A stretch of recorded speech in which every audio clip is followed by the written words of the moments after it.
1997. A married couple, Anna and Georg, their son Georgi, and their dog Rolfie, arrive in their holiday home beside a beautiful lake in Austria. Soon enough, they receive some visitors, two men dressed in white, who politely ask to borrow some eggs. Hello. Sorry to disturb you, I'm staying next door. Please, come in. Initially, these two men seem harmless, if a little awkward. But soon, Anna and her husband realise that they're caught in the middle of a deadly game, and that these two men have no intention of leaving. Mr. Farber. What? Michael Haneke's controversial film Funny Games was made to explore and examine our obsession with violence and horror on screen. The film uses confrontational techniques such as characters breaking the fourth wall and directly addressing us, its audience, questioning why we are enjoying watching this. I mean, what do you think? You think they stand a chance? Well, you're on their side, aren't you? The result is a brutal and uncomfortable watch, a film which led to over a third of its audience walking out during its premiere in Cannes. But Haneke felt that the themes were so important, he returned to this story 10 years later to make a shot-for-shot American remake in the English language. What is it, honey? There's someone here. Whether it was Haneke's intention or not, Funny Games is now considered one of the quintessential textbook home invasion movies, one that arguably designed the blueprint for the bleak, nihilistic and unrelenting tone that we now all come to associate with the modern home invasion film. Bravo! That was fantastic! Join me as we continue exploring the evolution of home invasion, and we dive into the bleak, confrontational world of Michael Haneke's Funny Games.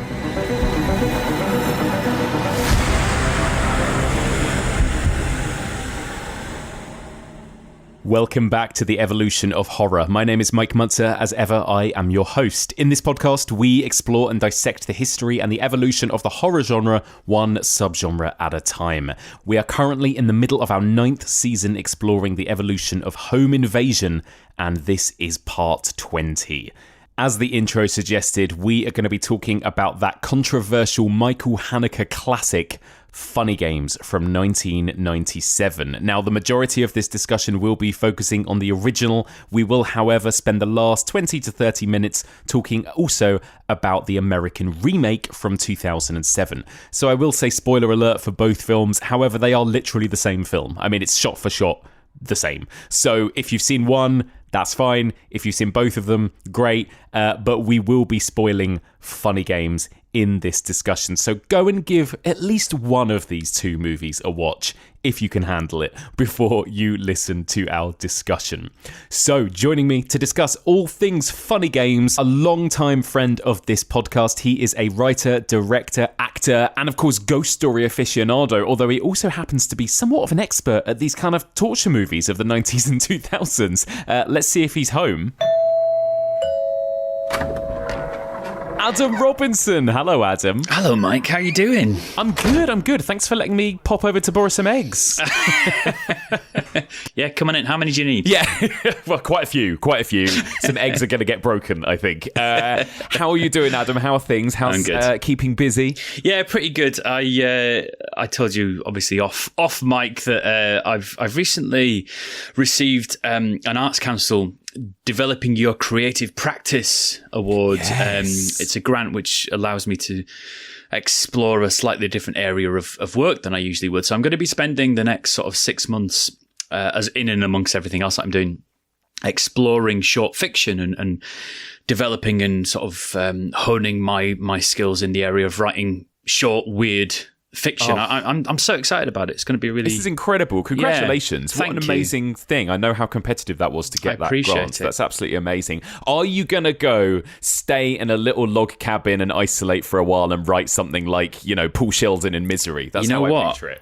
I am at one point in the whole process. I have, as part of the grant, I've as part of my project, I'm going to be going off for a sort of solo writing retreat. So I'm going to try, and it's in January as well. So there's every chance that I might get caught in the snow. We may never see you again after that retreat. But. I think the big hole in the plot here is that I don't necessarily have a number one fan. So you'll be surprised. You'll be surprised. Yeah, I love that. That's so cool, though. Yeah, congratulations. Thank you. I appreciate it. And I'm going to be working with some amazing authors as mentors as well. So yeah, it's really exciting. I feel very privileged to have received the grant, and I'm excited to get stuck in and get some stories down on the page. Well, I love it because you obviously, as people listen to you and to me, know like you're so big on your ghost stories and gothic literature and that kind of stuff, and we've talked about that a lot. But you've also got this other side to your kind of horror fandom where you're really big on these kind of like torture porn movies and things like that, which I absolutely love. And so I'm really excited to discuss these two films with you because we talked about this when we discussed Hostel together, right? Yeah. In our sort of body horror series. But you kind of studied the whole torture porn era, right? And wrote about it at uni, is that right? I did. It started in my undergrad when I was doing my English degree, and I ended up doing my dissertation at undergrad level on Sallow. kind of at the on the advice of this brilliant tutor that I worked with called Dennis Flannery, and I don't know how I was sort of convinced to do an entire dissertation on this film, but I did, and I was comparing it to the fiction of Ian McEwan, the short fiction, and we were looking at this idea of the anticipation of cruelty, and I found it really fascinating and interesting. And then when I was doing my masters, I was working with a tutor called Hamilton Carroll, and we were doing a module on American literature and culture, and I can't remember when I suddenly realized that actually as part of what we were studying, I could look at film in this ostensibly English literature degree. And yeah, I was fascinated with the idea of the depictions of torture, with the sort of prominence of torture in culture around about that time, and in the news and in society. And I found it to be a really fascinating marriage. And at that moment, it didn't seem like a lot of people were publishing on that particular topic and that particular marriage of things. And so when I was writing about it, when I was studying it, it felt very, very exciting because the sources that I was going to were primary sources, really. I wasn't looking at essays about, the rise of torture porn as a genre as such. I was looking at essays about torture and about the way torture is discussed in terms of theory and philosophy and things like that. So yeah, it was a totally fascinating journey. And so yeah, I sort of come out of it with this, as you say, I love kind of cozy gothic, but also have I guess a more academic interest in the stuff that involves torture. Yeah, I love it. So tell me, we're obviously talking this series. I think it's kind of related to this. This is why I brought this up. But we're talking about home invasion movies specifically. What are your thoughts generally on home invasion, Adam? Do you find yourself kind of gravitating towards home invasion movies? Do you tend to watch them and enjoy them, if enjoying is the right word? I think I do. I mean, as ever with all of your brilliant series on the different subgenres, it depends on the film. I'm really into certain films in this genre. I love You're Next. I love Panic Room. Us, I think, is an incredible film. Yeah, People Under the Stairs, Creep, all these films that you've either covered or you're going to cover. Yeah. And I'm slightly fascinated by the idea of home in horror in general. So the idea of the danger in the domestic, I think, is endlessly interesting. And also the idea of the home being a source of unease, I think it works beautifully. I think it works really, really well. So yeah, depending on the film, I would say I am a fan of the subgenre. I think I do not particularly enjoy, as we talked about when we covered Hostel in our slightly contentious episode a few series ago. I'm not that into torture for torture's sake. I'm not that into. I don't enjoy that stuff as such, and I don't really find it particularly thrilling or engaging. Actually, when the source of the horror is just the horror. When the source of the horror is just the torture. It's not really my thing. When suffering is the main aspect of the film, it doesn't really do very much for me. So that might come as a surprise, considering I requested that we chat about this particular film. But I think this is a film that's doing something different, as we'll get onto. Right, and I think maybe this movie, we'll talk about this as we go, but it probably opened a can of worms, I think, in terms of what came after it, right? And I think that nowadays, a lot of people do slightly recoil when they hear the term home invasion, because they think about, that's the first thing people think about, I think. They think about movies where people are tied to a chair, and they are suffering for an hour and a half, basically, at the hands of horrible people, usually wearing masks or something, right? And I think that's what, and there are so many different types of home invasion, like the films you've already mentioned, Panic Room, People Under the Stairs, Us. It is a much more varied subgenre than people give it credit for. But I think the thing that most people immediately think of when they hear home invasion is a kind of Funny Games or The Strangers, right? It's those types of films. I'm hoping we're gonna highlight some differences between those two examples you just gave there, because actually I'm not the biggest fan of The Strangers at all. It's really not a film that's for me. It doesn't really do very much for me. I know loads of people love it, and we all have our own favourites and preferences and stuff, but it doesn't really do very much for me. And I think on the surface level, you might think, well, why is somebody interested in Funny Games and kind of thinks that's quite a rich film to have a look at, where The Strangers perhaps leaves me slightly cold. And I hope we'll sort of get into why that is. But yeah, this idea of I mean, we can all relate to the horror of a home invasion, can't we? Last night, I got up sort of in the middle of the night to nip to the loo and realised that we'd left 2 windows at the front of our house open that we never usually leave open. Oh, wow. And I closed them. It was fine. You can't get in through those windows. They're very hard to get in through, even if they're open. But I then spent the next half an hour sort of lying in bed, listening to every noise and every creak of the house. And I think that we all can just relate to that. We're all, we're supposed to feel very comfortable at home. We're supposed to be very secure and happy. And yet it always seems slightly like it's on a knife edge somehow, and it feels slightly like the stakes are so high because of how comfortable and how safe we find it to be. And have you ever had any kind of break-in or home invasion happen to you? No, I haven't ever been burgled, but I remember when we were kids, we went to Butlins. My dad took us to Butlins. I think it was in Wales. And when we were we were staying in a chalet, and when we were out doing whatever, our chalet was burgled, and when we got back, obviously everything was everywhere and they'd taken the cash. And stuff, really horrible. But in a really sort of strange, eerie horror thriller way, we realized that there was this toilet block opposite the chalets, and if you went into the male toilets, there was a window which looked directly onto our chalet in particular. So it was just this strange feeling of having been potentially observed until we left, and and then someone took the opportunity to come in and burgle us. But yeah, that weird feeling of having your safe space infiltrated by somebody who they might not mean you harm, but it's definitely there's an intrusion, there's a contamination, to speak quite dramatically, about this safe space. And I think I think that's at the heart of a lot of home invasion. Absolutely. You're so right. All right, well, let's get into it. We're going to talk about Funny Games, and then we're going to talk about 2 versions, right? I imagine the majority of what we'll have to say will be about the 97 original, because these films are basically the same. But we will have a little chat about the remake as well after that. So let's kick off with Funny Games from 1997. Guten Tag. Guten Tag.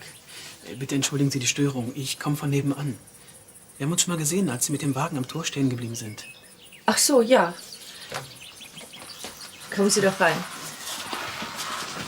Beeilt euch, in 10 Minuten gibt's Essen. Was gibt's denn? A family, a mother, father and son, go to their lakeside holiday home for the weekend. Shortly, they're called upon by two young men, supposedly the relatives of the family's neighbours. When a simple request for a small favour turns sinister, the family are held captive by the men and made to take part in a series of cruel, unfathomable, very much not funny games. Indeed. Nothing too funny about this movie, really. Not right? really, no. Although, we'll talk a bit about that. Yeah, maybe, we'll get into the comedy. Yeah. So, what do you think of this movie, Adam, and what's your kind of history with it? Well, I think I spoke to you before about I had a friend at school who would tape these slightly obscure films off the TV and then sort of just lend them to people in the class. So a friend of mine called Luke was the first person to introduce me to The Innocents, for example. And I think maybe the first time I watched The Innocents, I was, I don't know, 11 or 12 or something, you know, quite young to be watching a film like The Innocents. Not necessarily because it's scary, but because, you know, it's not necessarily a film that an 11, 12-year-old is going to gravitate towards. And I remember one of the films that he lent me, and this must have been sort of slightly later in my secondary school career. One of the films he lent me was Funny Games, and he taped it off the TV, so it must have been the first time, I guess, it was shown on British TV. Maybe it was on Channel 4, I guess. Yeah. And it had an introduction, and I thought that the introduction, in my mind's eye, the introduction is done by Mark Kermode, but I don't think it can have been Mark Kermode because I recently listened to his review of the remake and he's quite disparaging of it as an idea. I think he hates both versions of Funny Games, doesn't he? Yeah. So I don't think it can... I don't think it was Mark Kermode. And I wonder whether I'm conflating it and actually the introduction was at the start of The Innocents and I'm just confusing the two things. Anyway, I watched this. It might have been, was it Movie Drone maybe? Was it like Mark Cousins Could or have been Alex Mark Cox Cousins, or somebody like that? Could have been. But yeah.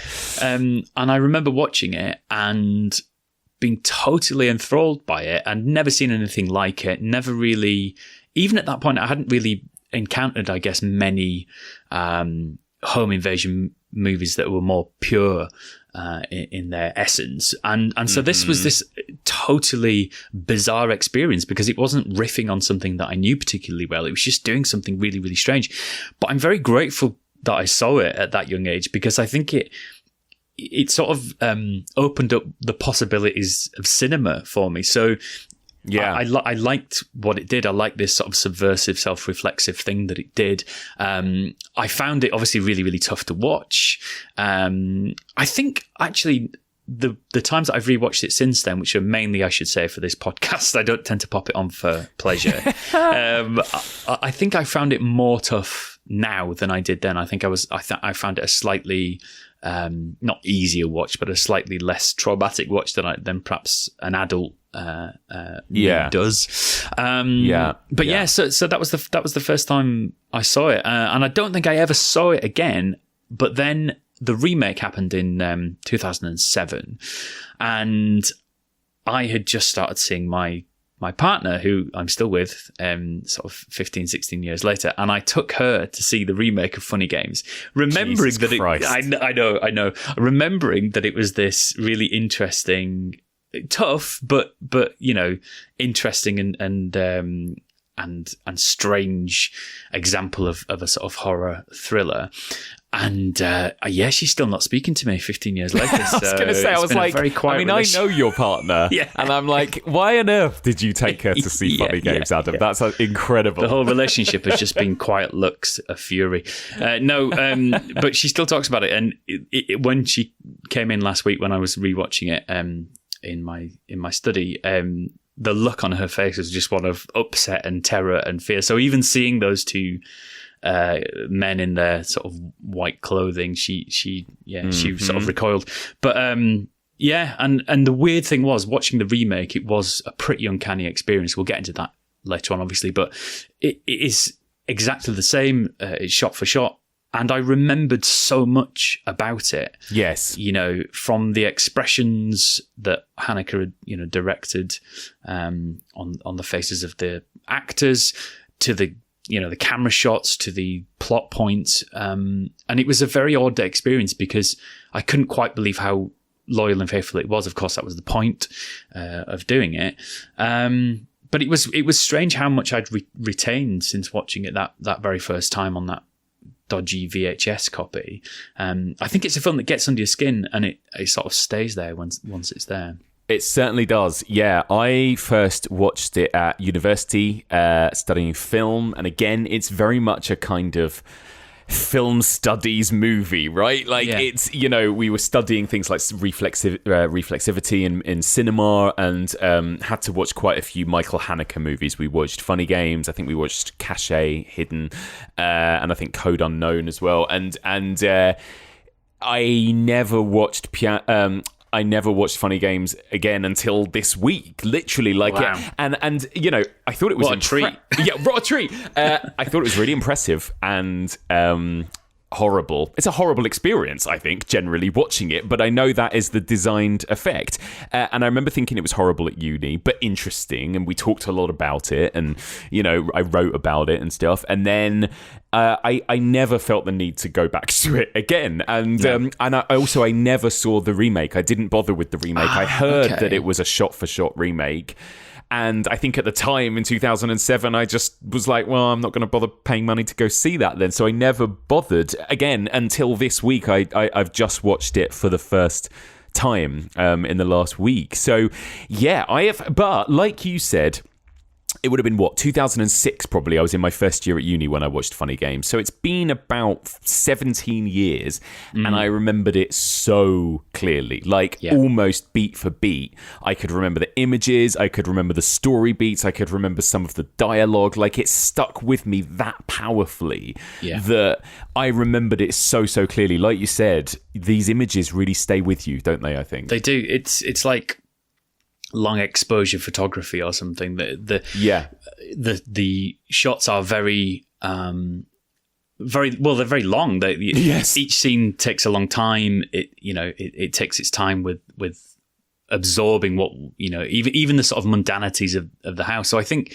that is part of it. I think because we have these long shots, these I wouldn't say ponderous, because I think that suggests something negative, but certainly they take that. Haneke takes his time on a particular frame, and I think it imprints itself. And obviously, we've got some really horrendous, dramatic moments as well, which we can't help but recall. But yeah, I think that's. I was thinking about why it had lingered so much. I think that is part of it, that we just get so long with each individual moment. Yeah. That it just gets imprinted in there. But also, what's interesting, right, is that pretty much all of the actual violence doesn't happen on screen as well, exactly. Right? So that's a really interesting thing, which we'll talk about. Let me ask you, first of all, about Michael Haneke. We've never really talked about Haneke on this podcast before. And what do you think of Haneke as a director, and how would you kind of describe him as a director? He's a director we'd probably use the term auteur to describe, right? He seems very much across and in control of almost every aspect of the film. He's the films that I've seen by him are fascinating, and I will never rewatch them ever again, I think, unless I'm doing an episode of your podcast. He looks at the idea of family, kind of disenfranchisement, and things like estrangement, and the idea of the figure of the outcast. He looks at violence and the way it's recorded and then consumed. He's got these big themes that seem to creep about in lots of his films. I don't know. There's an intenseness to his cinema, which means that you're totally absorbed when you watch it. But I find his films a little bit exhausting, and I don't necessarily even mean that as a negative. I just feel quite wrung out by the end of his films. I remember I didn't learn my lesson, Mike, and I took Anna to go and see Amour. Well, I was just about to say, that is maybe one of the most emotionally exhausting things I've ever sat through. Yeah, so I don't know. I assume she knew it was a Haneke film, but liked me sufficiently at that point to sort of come along and see it. But that was a totally different experience, because there's a warmth to that film. It's absolutely devastating, but there's a warmth to it. There's a slightly softer aspect to it. It's not really about violence in the way we might understand it in terms of something like Funny Games. So I think he's all about big emotions, intense experiences, and he really does direct in this way where we're sort of forced to absorb every detail of what we're seeing on the screen at any given moment. And yeah, I think he's well worth a look. I haven't seen everything. I've seen lots of his films, but not everything. He's quite prolific, I would say. Yeah, But yeah, I think he's a very, very interesting director. He is. He absolutely is, and I couldn't have really put it better myself. Like, I think he's an interesting filmmaker. I sort of want to go see a new Michael Haneke film whenever it comes out, in the way that I want to see a new Lars von Trier movie. But I know that I'm never really going to have a very nice experience watching it most of the time. You know, they're hard, they're confrontational. They can be also, and we'll talk about this with funny games, I think stuff about them can be quite infuriating, actually, as well, and a little bit annoying sometimes as well. But maybe that's all intended in a weird way. I think Amour is maybe his most sort of mature film, actually, in a way. Like, I think it's a devastating but beautiful film in a way, right? But he puts you through the kind of the emotional ringer any chance he gets, I think. You're sort of in a state of tension right from the beginning in most of the films. Have you seen The White Ribbon? Yeah, I love The White Ribbon. So that is one of my favourites of his, actually. Yeah, it's But wonderful. Isn't that a fascinating thing? Because there are moments in that film where I just felt so tense and so afraid, actually. It's almost a horror film, White Ribbon. It is. It is, yeah. But without any... real nothing really happens. Content. It's such an odd thing. But I felt the way... that I sort of feel watching the most intense and disturbing horror films, watching that. And I think with this might sound a bit pretentious, and I apologize for that, but I feel like I experience pretty authentic emotions when I watch Haneke. There's not really very much surface about the experience of watching it. I feel like you end up going pretty deep on your own feelings about what you're watching when you experience a Haneke film.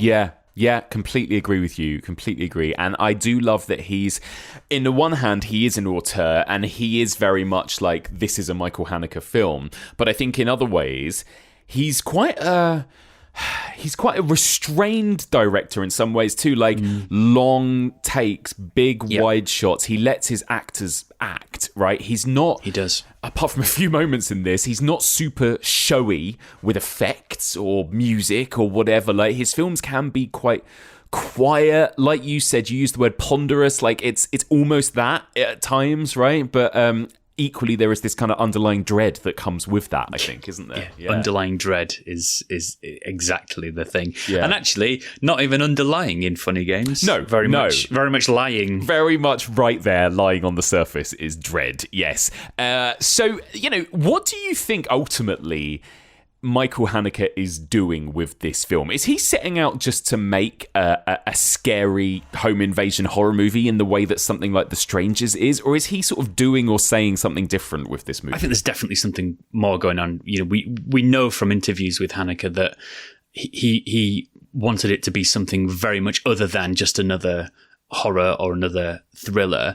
He said in an interview that it's a film about the portrayal of violence in the media and cinema, and that it reflects the manipulation of the medium itself. So it's a film that is yes, it's a pretty terrifying thriller come horror film, but it is also a film about film, and it's also about our relationship with film, and it's about our relationship with violence. And I was really interested to learn that he wrote the script, or he wrote a draft of the script for this as early as, I think it was 1968, when he was working, I think he was working as a script editor or something for TV. Also, just FYI, this man is like ageless. Like, he looked the same in the 90s as he does now as well. It's insane. But anyway. And I love watching interviews with him because he's quite jolly. He's nice. And he's quite nice. Yeah. And actually, I must say that reading some stuff and watching some interviews by Haneke on this film has slightly changed my perception of it, because I think it's possible to read this film as a slightly chastising experience. Right. So it's been suggested, I think, by some film critics that actually you go along to see this horrible thing, and then by the end of it, you're being told off for having sat through it.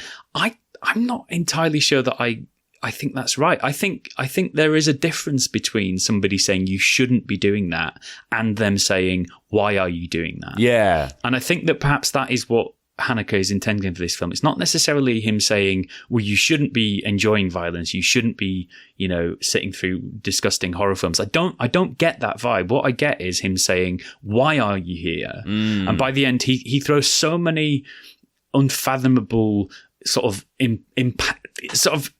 many impasses in front of you as a cinema goer. That perhaps that is a good question. Why am I still sticking this out? Where is my investment? Why do I still have investment in this? But I think it's really interesting. I think that he is a director who knows what he's doing, but also I think, like most artists, there's a playfulness in his responses when he's asked why he's done something. So he talks a lot about after having made Benny's Video, which is a film. Again, which is about violence and the way we record and consume violence. It's a completely different film to Funny Games, but it has common themes. But he said that he saw a lot of news articles about young people who came from, to use his expression, good families, who were sort of causing trouble and committing acts of violence and things like that. But he was interested in the fact that they were from, again, to use his expression, bourgeois families. Yes. So it wasn't for him a societal factor that was provoking this violence. So he is interested in the subject matter of the film as well as this strange form of undercutting our expectations as cinema goers. So I think it's a film that's as interested in the medium of filmmaking as it is in presenting us with a really gnarly thriller. Yeah, agreed. Like, I don't think that you can purely call this movie a film in which he is, like you said, kind of chastising us or chastising violence on film, or sort of wagging a finger at us, telling us off for enjoying it. Because it's like that argument that people make about, you can't make an anti-war movie. Like, anytime you depict war on screen, it's going to sensationalize it in some way, right? And I think it's the same with Funny Games. Like, it can be as anti-violent as it claims to be, but ultimately Michael Haneke has also crafted a really good thriller, right? He's crafted a really powerful home invasion horror movie, and I don't think that he thinks he's above that. When I hear him talking in interviews, like you said, I think it doesn't sound like he's sort of saying, oh, horror movies are trash, and here is my movie about why we shouldn't be watching them. It feels like an interesting kind of exploration of why we enjoy watching images like this. I agree. And I think he does so many things to frustrate us in this film. He does so many things to, you say he's created a really good thriller, and he has for the most part, but then he starts to completely undo it and unpick it. And it's a little bit like, if you've ever read a story by Robert Aikman, you feel like you're reading a story. You feel like you're reading something that has a plot, that has a drive, that has characters that want things. But actually, if you take a step back, you look at it and you think, actually, this is just strange. Yeah. And it has all the hallmarks of being a story, but maybe it isn't. Maybe it's something completely different. And I feel that about this film.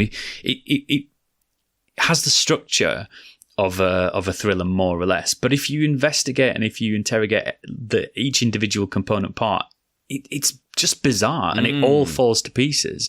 And so I think that nagging question of why am I watching this is you can't avoid it when you get to the last act of this film in particular. You think to yourself, well, why do I still care about this?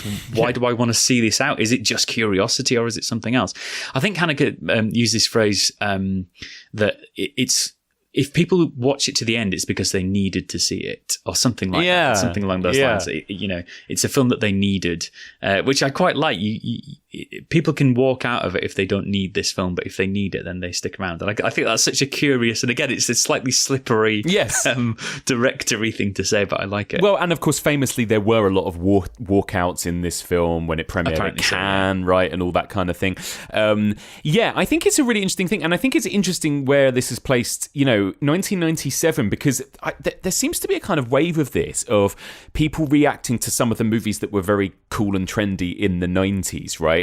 He's talked about films like Quentin Tarantino's Pulp Fiction, Reservoir Dogs, movies like Natural Born Killers, famously, quite a lot of genre filmmakers have reacted negatively to these sorts of movies that kind of portray violence as cool, right? And I think that's really interesting. You know, famously, Wes Craven walked out of a screening of Reservoir Dogs during the ear cutting scene because he found it too upsetting. Like Wes Craven, director of Last House on the Left, found that because he thought it was taking too much joy and pleasure and style in the violence. And I think Michael Haneke felt that about violence in cinema through the 90s. And famously, David Lynch, the reason he made Twin Peaks was because he was getting quite disturbed by how throwaway death and murder and violence was in mainstream television, and he wanted to make a TV show that focused on one girl dying, and that would be create this huge ripple impact emotionally on everything that happens in the show. So it's interesting that you have all these kind of auteurs that all are famous for making these quite disturbing things, but they themselves are quite disturbed by some of the more mainstream stuff coming out in the 90s, you know? And it is fascinating. We may uncover specifics as we go along. We barely see any violence, as you say, in this film. You perhaps think you do. It's that sort of Texas Chainsaw syndrome, isn't it? Where you feel like it's a really bloody thing that you've witnessed, but actually there's barely any blood in that film. And the same with this. You feel like it's this really violent movie, but not on screen.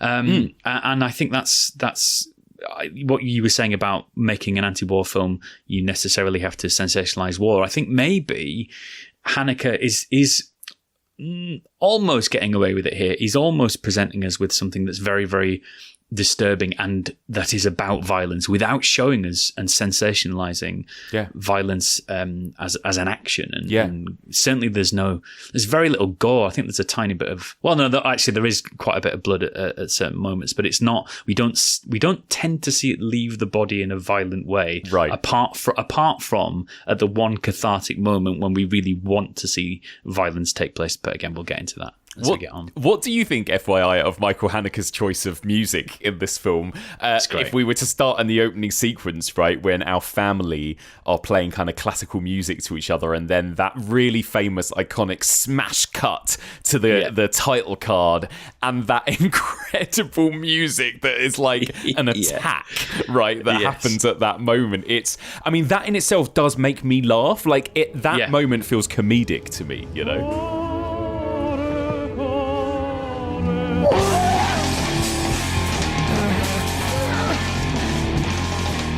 That music is so aggressive that it's outwardly funny, I think, isn't it? I think the songs are Bonehead and Hellraiser by Naked City, if I'm not wrong, which my cursory research tells me are an avant-garde jazz, hardcore, bluesy, hard bop, metallic funk band. Oh my God, amazing. But if you look at what's happening in that moment, we've got this introduction to the family and they're playing this slightly smug, some might say obnoxious game of guess the opera, guess which piece of opera. You know, what a family. I mean, how lovely that they're able to comfortably play this together and have the knowledge of opera to be able to play, guess the piece of music. It gives us a real clear indication of the sort of family that Haneke wants us to think they are. And then, as you say, you get this incredible obnoxious intrusion of this very difficult to listen to, is what I'll say. Sorry to any fans of Naked City. Difficult to listen to song. But if you look at what's happening on screen, just before that, the family are smiling. Everybody's got a sort of a slight admiration of one another on their face. But if you look at what happens when that music takes over, their expressions change. They start to look more serious. They even look maybe sad, pensive, maybe even a little bit worried.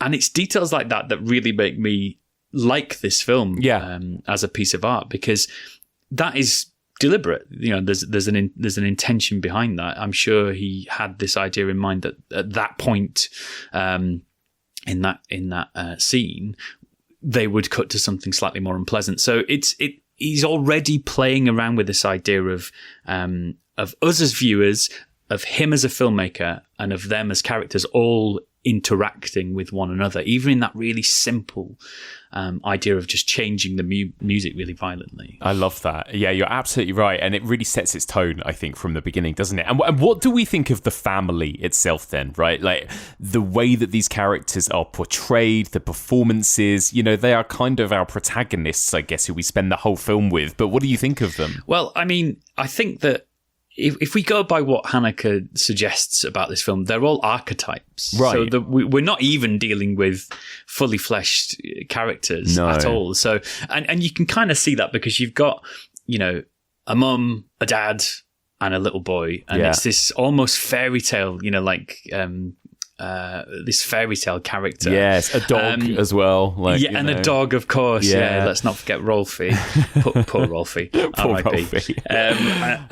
And the mum's wearing a flowery dress. The dad's kind of wearing this like smart casual shirt, and the kid's wearing dungarees and a stripy t-shirt. They kind of look cartoonish. Yes. And as I say, the first shot of the film is a car towing a boat along this motorway, and which then becomes quite a leafier roads. And even in that first shot, we can tell an awful lot about what we're being manipulated into believing about these people. There's obviously a sense of wealth. There's a sense of a certain class. Yeah. And then we instantly join them, as I say, playing this guessing game about which opera is it. And we imagining the experience of a family that has brought them to the point where they can play, as I say, this game of guess which piece of music this is from which opera tells us so much in an instant. It does.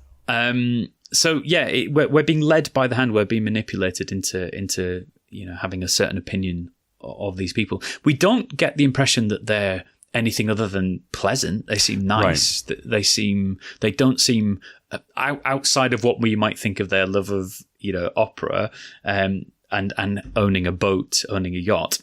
They don't seem particularly obnoxious, I don't think. No. And it's an interesting thing because is Michael, like so many home invasion movies actually that I've talked about, you mentioned films like Us, People Under the Stairs, they so often deal with class. Like home invasion movies are so often about class. The Purge is a really famous example. Obviously, Parasite. Do you think this movie is, the way, as he refers to these sorts of people as like bourgeois people, right?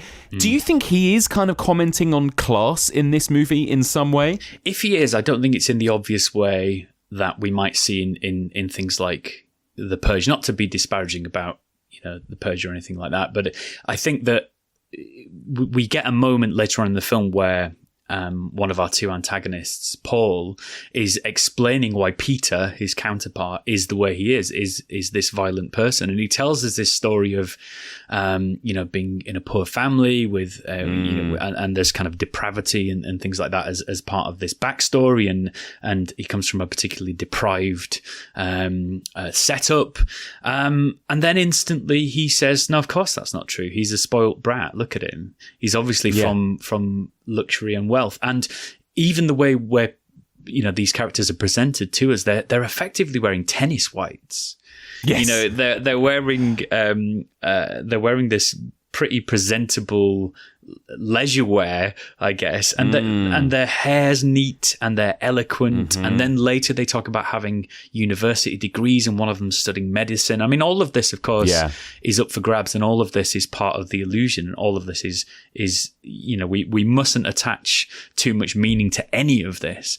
But in that sense, if it is about class, if it is about if it is a sort of take on the Eat the Rich story, it's not the obvious one. No. He's doing something slightly different. And maybe even what he's saying is, no, this isn't about class, actually. This just happens to be about this particularly wealthy family.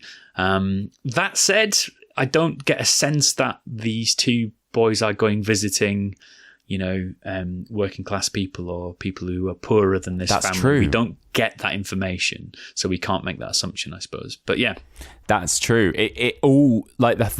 Yeah, the whole thing takes place in this bubble of. It's almost like working class people don't exist in this film, right? It's almost like that other kind of side of society or that another world doesn't exist in this movie. We're completely in this affluent bubble, aren't we? Very of these white people with as these well. gorgeous houses, very white, like you said, pointedly wearing white. These characters, and there, there's something Rihanna pointed out to me as well. She said she finds quite disturbing about the two villains that I hadn't really thought about, but also there is something, particularly with one of them, almost kind of Aryan looking about them too, right? You know, like there is whether or not there's anything kind of in that, but I think all of that is kind of up for grabs in this movie, right? That it is this incredibly white world to the point where, like you say, those characters are wearing entirely white, even. And I think perhaps even more so in the remake. I think that the two antagonists are both blonde. Is that right? They're both got blonde hair, and obviously in the original we've got Paul's got sort of brunette hair. But that's I hadn't thought about that. That's a really interesting point. Maybe there's some sort of white supremacy thing happening in the subtext. There's something kind of hidden away in a lot of Michael Haneke's films about that, right? Even The White Ribbon is it's set in during World War One, right? But you get the feeling that a lot of the children that are the main characters are Hitler Youth, essentially, right? That these kids are going to grow up to be, Badens in about 20 years' time in the next war, right? As well. And I think, there are hints of that in a lot of what Michael Haneke does. That's really interesting. I hadn't made that connection. I think that's fascinating. So what do you think of Peter and Paul, or whatever they call themselves in this movie? Who are they? I think I love the fact that Haneke told the actors to play comedy, and he told the family to play drama. So you have this, the sparks that are going off are because of this juxtaposition, I think. And he talks about, if the boys were also playing drama, you'd end up with something approaching a melodrama rather than this really interesting thing that he's got going on here. It would almost be unbearable if the boys were reacting in any way sort of typically to the distress of the family. And I think that's really fascinating. So you kind of have these two clowns that turn up, these archetypal clown figures, where one of them's, clumsy and always eating, and the other one's a little bit more intelligent, but perhaps also, not really as intelligent as he makes out. And it's that they're playing a farce, these two characters. And I think that's really fascinating.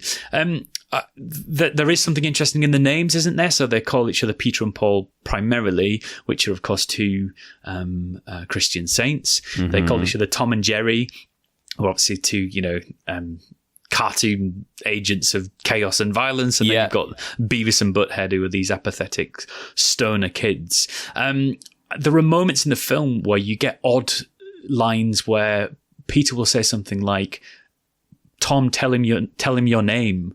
And he says his name's Paul. It's that kind of thing. Or the other way around. Sorry, Paul says to Peter. And it's that very strange thing of, in one breath he's calling him Tom, but in the next minute he's referring to him as Peter. And I think that it just goes to underline that they're no one. Yes. They're not anyone. They're nothing. They're archetypes. They don't have an identity. And I think they're utterly fascinating as characters. And if you think about films that came a lot later, like The Dark Knight, think about the Joker in The Dark Knight, and one of the scariest moments, I think, in that film is when we find out that he has no history and he has nothing in his pocket. He keeps changing his backstory every time he says it. Exactly. And think about what happens in this film, where you have Paul explaining, as we've just discussed, Peter's upbringing, and it is very, very Joker in The Dark Knight. That's a really good point. And tonally too, like you said, I love this idea that the family are playing it completely straight. They're in a horror movie, and these two are in a kind of comedic farce. And I think the other thing that's interesting too, like the interviews with the actors, where they said that even though their characters are very, very sarcastic, they were told not to play it sarcastic, right? That play it quite earnestly in a way, right? Everything they say, as ridiculous as some of the stuff they say is, play it like they mean it, as well. And I think that, so I think what you get is this really interesting, uneasy, uncomfortable tone to every interaction that happens with these two horrible men. Absolutely. And I love that they are just contradictions from start to finish. I love that aspect of their character. I say I love it, you know what I mean? Yes, I find it interesting. So this whole concept of game playing, I think, is one of the sources of unease in this film. And I don't necessarily mean perhaps in a more conventional way where, you know, like Jigsaw in Saw, you know, it seems sadistic because it's needless. You don't need to put someone through this horrible game, and the idea of juxtaposing a game with torture is kind of a horrible idea anyway. But in this film, I think there's something slightly more complicated going on, in the sense that they are playing games with them, but the rules are so unfathomable. Yes. That it's like a dream of a game. You know, we're watching this and we think, well, okay, I think that vaguely has like some rules, but I'm not sure what the rules are. And if I do this, am I kind of adhering to the rules? The only one that really is a proper game is Hot and Cold, isn't it? Where she's trying to find the dog that he's killed. But yeah, I think that's what makes it unbearable. The games themselves are really interesting, aren't they? Because they're not, like, it's in the title of the film, but it's not really. They're not really at the forefront of what's happening here. You know, you could almost forget midway through the film that these men are playing games, or what they think of as games, with them. And I think part of what they talk about when they talk about the games and the rules are the rules of cinema and genre too, right? And they treat that as a game. So that in itself is interesting when that stuff kind of gets broken down by these characters. But I also love this. Some of the things that I find the most upsetting and disturbing in home invasion movies are the sort of the early stages where kind of social awkwardness and social politeness is what leads to the horror, right? Like, this is something I love about movies like The Invitation and Speak No Evil, which owes a huge debt to Funny Games, I think. But these sorts of movies where you just think, like, the exchange to do with the eggs and borrowing the eggs, and then the continuously smashing the eggs and dropping the phone in the sink, and the wife getting increasingly sort of irritated. You know, but it kind of, you can feel it escalating, and there's something about that I find incredibly tense and stressful to watch, more than if these had just been two men that had just smashed the windows and broken into the house. Do you know what I mean? You're exactly right, and I wrote down something so similar. It's you know, with uncanny eeriness, Mike, I have this thing written down in my notes about, yes, it is their politeness that's their undoing. It's their hospitality. They let these boys into their lives with no, you know, it's like the vampire thing. They invite them over the threshold. And I like the fact that we have these nods to security in this film. We have this electronic gate that's powered by a remote control, which is a nice little touch, I think. And this dog, this potentially fearsome dog. And the first thing they do is they open the gate and let them in. And the second thing they do is tell them the dog is completely harmless. And I think it's fascinating. And if we look at what they're being tortured with in this film, it is domesticity. It is everyday things. It's not, you know, we think of something like Hostel, which is all saws and scalpels and blowtorches and so on. Well, what are they tortured in this film?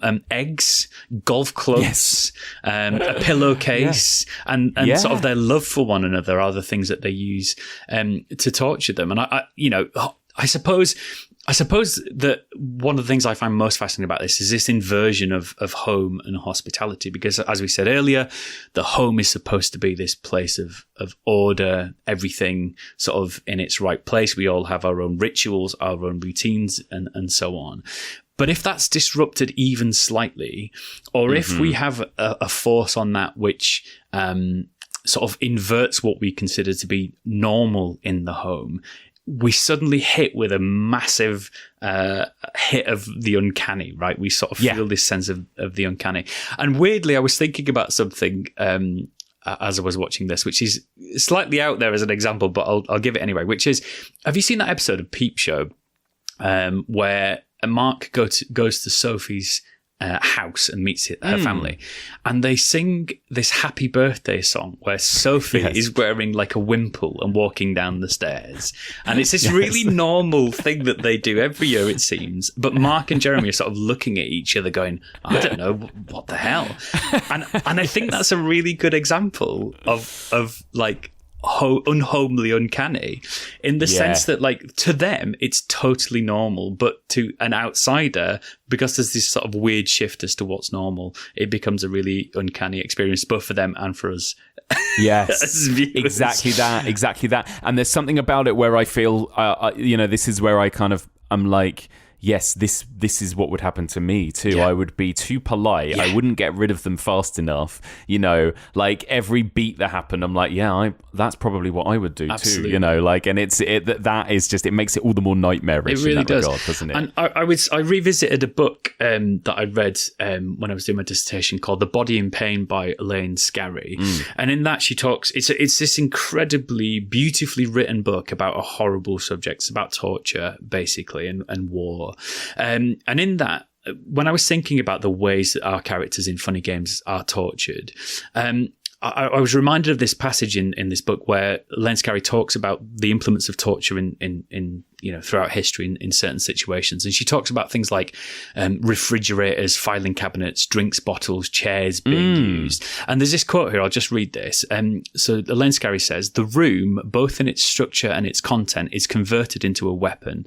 Deconverted, undone, made to participate in the annihilation of the prisoners, made to demonstrate that everything is a weapon, the objects themselves, and with them the fact of civilization. With them, the facts of civilization are annihilated. There is no wall, no window, no door, no bathtub, no refrigerator, no chair, no bed." Ooh. And isn't that really interesting in terms of the way that the home domesticity and family life are made to be the elements of torture in funny games? It really reminded me of what's happening in this film. Totally. I love that. Yeah, that's so interesting. And do you think, how inevitable is it? Like, is there an inevitability that this is going to happen to them no matter what they do?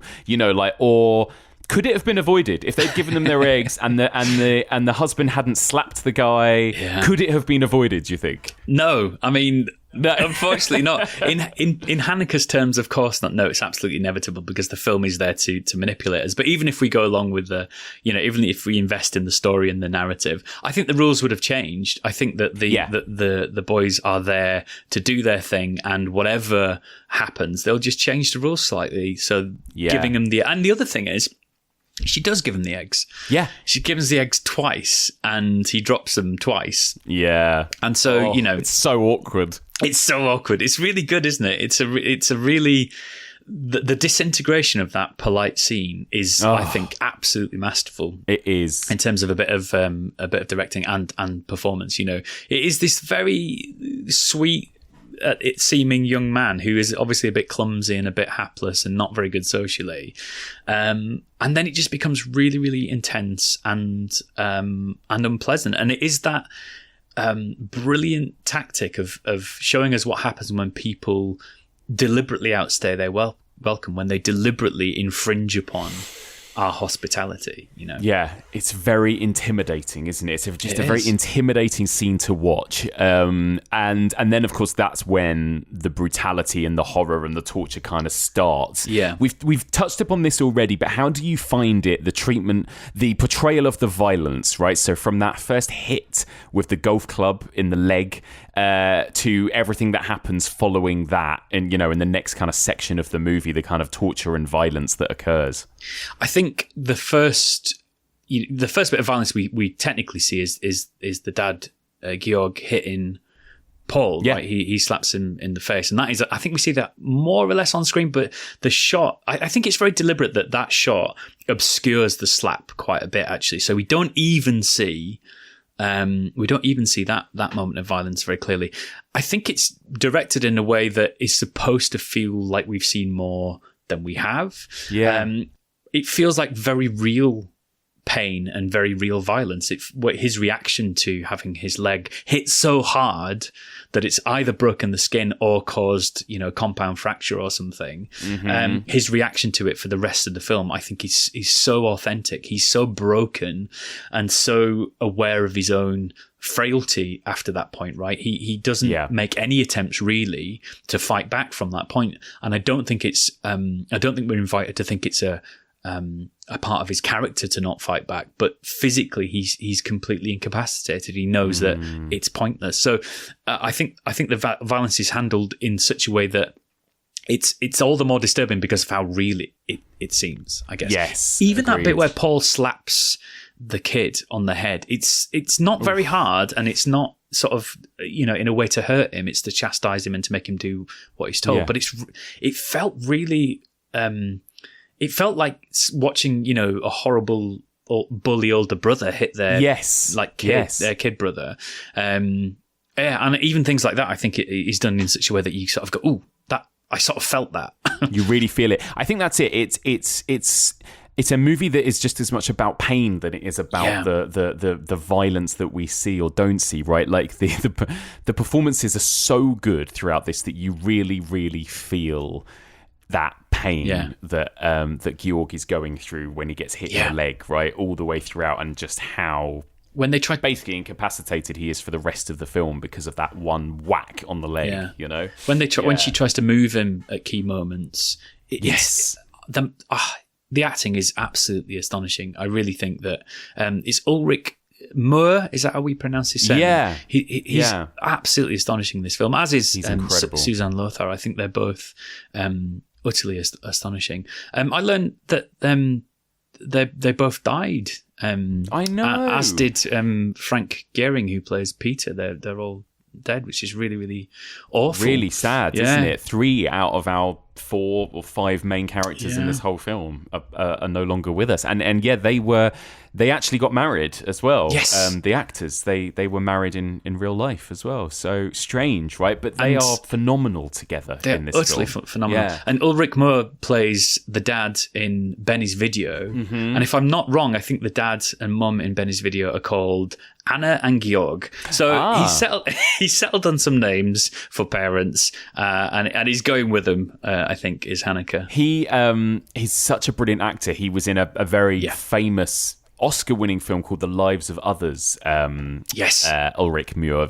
Have you seen that film? It's a really I have, really a long film. while ago, when it first came out. Yeah, he's absolutely phenomenal. Very kind of understated and very, very real, I think. Yeah. It feels real. It feels like you're watching the trauma of a real family in this film. And I think that is where the horror really lies, as well as the sense of being manipulated and being sort of messed around with and the genuine fear of having your home invaded. I think primarily the horror comes from their reactions to these experiences, and they're so properly real. There's no, to use that word that Haneke referenced, there's no melodrama. Mm-hmm. It's just realism, and it's horrible. Yeah. And they go through, particularly Anna goes through a real physical transformation throughout the film as well. You know, her face becomes puffier and her eyes are red, and she just looks broken and it's a stunning, terrifying performance, I think. Yeah, and actually maybe while we're on it, we should talk about, and I'll skip ahead, there's other stuff I want to come back to, but we should maybe talk about that moment after the boy dies, which is the son is killed off screen, right? And then, Peter and Paul, or whatever their names are, suddenly just decide, oh, fuck it, let's leave. And they leave them to it, right? And we are given this, it's about a 10-minute long single take, right? Just kind of wide shot, static of these parents left with their dead son in the room, just grieving, right? And again, like, the performances are some of the best I've ever seen. The camera work is really interesting. I know that Michael Haneke said that he didn't want to do any close-ups because he was worried that would seem pornographic, in his words, right? Pornographic, a portrayal of the grief and the pain. So he just leaves his camera wide for this huge elongated length of time as these two just kind of come to terms with what's just happened to them, right? What do you think of that kind of section of the film? It's totally stunning. You can't help but just fall silence and be a little bit affected by their grief. I think I read some stuff too about how the actor he didn't want to put him through it more than a couple of times. I think they did it 3 times in total, and just the description of what went on in on that set, where Haneke and the rest of the crew were quiet, and they waited for the actors to come in, and they all discussed what was going to happen in the scene, and then they did it. And apparently the room was just totally silent afterwards, and you can well understand it. It is It is unbelievable. And it's not, I think, again, it's this thing of, I rewatched that key scene in The Strangers, the sort of end scene where they talk about why they're there in the first place. I won't spoil it because people might not have seen it. And I rewatched that scene, to compare it to this scene.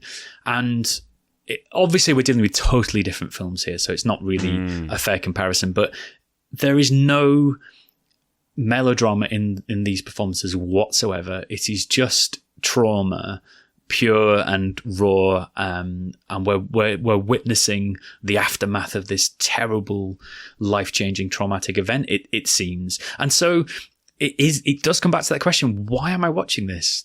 Yeah, the fact that the key antagonists have just left, the fact that a moment before, when this really important, moving, terrible thing happens, we are watching one of the antagonists make a sandwich in the kitchen instead of being in the room for the event. We must realize that we're being jerked around here. We must realize we're being manipulated. So this scene in particular is I asked that question of myself because it's so hard to watch. It's not a playful, what am I doing here? It's a real sort of like, I don't actually know why I'm sticking around for this. Conversely, and we will get onto this in a bit, obviously, Haneke keeps revealing to us that this is just a film. He keeps revealing to us the artifice of everything that we're seeing. So there is another question as we're watching this, which is not only why am I watching it, but why am I invested? I'm choosing to be invested. I'm choosing to put myself through this because he keeps showing me that this is just a film. He literally keeps tapping well, not literally, figuratively tapping the lens of the camera, saying, hello, this is just a film. This is a camera. We're actors. And yet I'm still traumatized. So I'm choosing to be traumatized by this scene. But you're right. You're absolutely right. But I think he picks and chooses his moments of when to do that and when to bring us out of it, right? And during that sequence, you would forget almost what you're watching because you're just so in that moment with those characters, right? And like you say, characters that are, not particularly deep in terms of the way they're written. They're pretty archetypal. And yet, in that moment, you feel devastated and upset and uncomfortable. It's a really, like you say, it's a really hard watch. It's so powerful and emotionally powerful. Yeah. And it's an interesting thing, isn't it? I don't know. I don't know if I agree with him or not about this idea that had he used close-ups, it would have seemed quote-unquote pornographic in some way over that grief and that pain, that's an interesting thing. It's a directory thing to say again, isn't it? It is. I don't disagree that it would be really tough, wouldn't it, to sort of see the extent of their grief so clear on their face. The other thing is, I think maybe the restrictions of media have something to do with that, because these days that kind of wide shot, you'd still be able to see a lot of the detail, wouldn't you, in 4K and so on. So maybe that's a part of, that's something we should consider as well. But yeah, I don't know. I like the fact, like in inverted commas, I like the fact that it's this long single wide shot, because we get to, as I say, we experience that with them. It's not, there are no cuts for us to think, okay, well, this is obviously a totally different take. We're very reminded of the fact we're watching a film, as I say, all the way through. It's one thing. We're seeing one 10-minute experience unfold on the screen. And I don't know whether a close-up would feel pornographic, but this certainly feels very, very intrusive. And it feels like, again, something perhaps we might want to reconsider watching.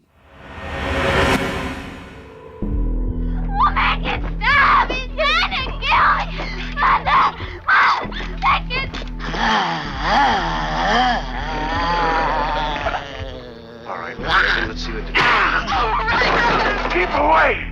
The sour is mine. That was, of course, a clip from one of the most beloved horror movies ever made, The Exorcist from 1973, which turns 50 this year. And sadly, just missing out on his film's 50th anniversary, William Friedkin passed away a couple of weeks ago. So sad that William Friedkin, the master, is no longer with us to make more of his brilliant films. But I thought this would be a great excuse to do some Exorcist and William Friedkin celebratory content over on Patreon. So next week on Patreon, we are going to be continuing our Legends of Horror strand, and we're going to be doing a William Friedkin special. Me and my guest will be discussing all of William Friedkin's career, some of his best and weirdest and most interesting films, and we are then going to be discussing in spoilerific detail Cruising from 1980. That is going to be a fascinating one to cover.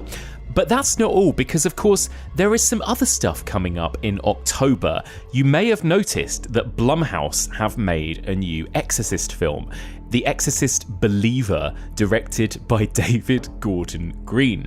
This, along with the very sad news about Billy Friedkin, gave me the idea for the next franchise retrospective that we're going to be doing over on Patreon. So, for the next several weeks, for $10 patrons on Patreon, I am going to be joined by friend of the pod, Stacey Ponder, and we are going to be going through every single Exorcist movie in the series, beginning with a revisit of the 1973 masterpiece through to the very, very bad sequel in 1977, to the brilliant Exorcist 3 in 1990, to the two weird prequels, The Dominion and The Exorcist The Beginning. We're going to be covering all 5 films in depth, finishing, of course, with an in-depth discussion of The Exorcist Believer on the week that the film is out in cinemas on the 16th of October. So if you're into William Friedkin, if you're into The Exorcist, we've got so much exciting content coming up on Patreon over the next few weeks in the build-up to the spookiest month of the year. I cannot wait. Get involved. Patreon.com/evolution of horror. That's patreon.com/evolution of horror. Okay, let's return to the second half of this week's episode as Adam Robinson and I continue our discussion of Michael Haneke's Funny Games. Where's the fucking remote control?